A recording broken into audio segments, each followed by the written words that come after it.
വ്യാഘ്രാരൂഢം ചാപരാജത്കരാബ്ജം വന്ദേ വിഷ്ണോരഷ്ടമൂർത്തേശ്ച പുത്രം ആശംസേഹം മോഹനം സുപ്രഭാതം ഘസ്രം ചേമം മോദസൗഖ്യപ്രദം തേ.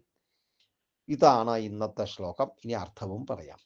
വ്യാഘ്രാരൂഢം, പുലിയുടെ പുറത്തിരിക്കുന്നവനും, ചാപരാജത്കരാബ്ജം, വില്ലുകൊണ്ട് ശോഭിക്കുന്ന കൈയോടുകൂടിയവൻ, അതായത് കയ്യിൽ വില്ലെടുത്തവനും ആയിട്ടുള്ള വിഷ്ണോഹ അഷ്ടമൂർത്തേഹ ച, വിഷ്ണുവിൻ്റെയും അഷ്ടമൂർത്തിയുടെയും പുത്രനെ അഹം വന്ദേ, ഞാൻ വന്ദിക്കുന്നു. അതായത് വിഷ്ണുവിൻ്റെയും പരമശിവന്റെയും പുത്രൻ അയ്യപ്പനെ ഞാൻ വന്ദിക്കുന്നു.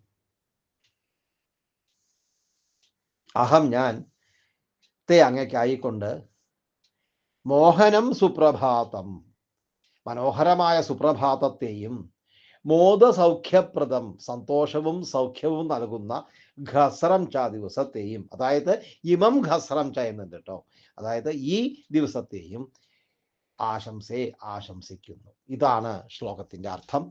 ഈ ശ്ലോകം എഴുതിയിരിക്കുന്നത് ശാലിനി എന്ന വൃത്തത്തിലാണ്. ഇന്ന് ബുധനാഴ്ച ആയതുകൊണ്ടാണ് അയ്യപ്പനെ തന്നെ വന്ദിച്ച് എല്ലാവർക്കും സുപ്രഭാതവും സുദിനവും ആശംസിച്ചത്.